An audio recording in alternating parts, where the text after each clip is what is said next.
నమస్కారం ETV news కు స్వాగతం. ముందుగా ప్రధాన అంశాలు. అమృత్సర్లో దేవాలయం వద్ద పేలుడు, పాకిస్తాన్ హస్తం ఉందని అనుమానాలు.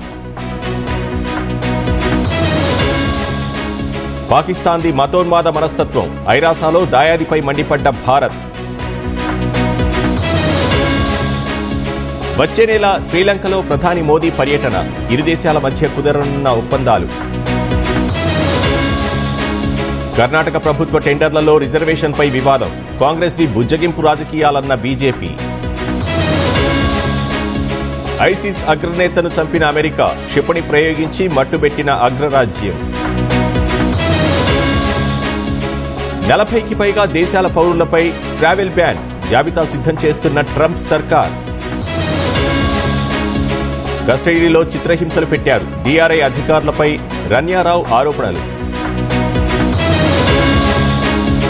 స్పెయిన్ రోడ్లపై డ్రైవర్ లేని బస్సులు, విజయవంతంగా ట్రయల్ రన్.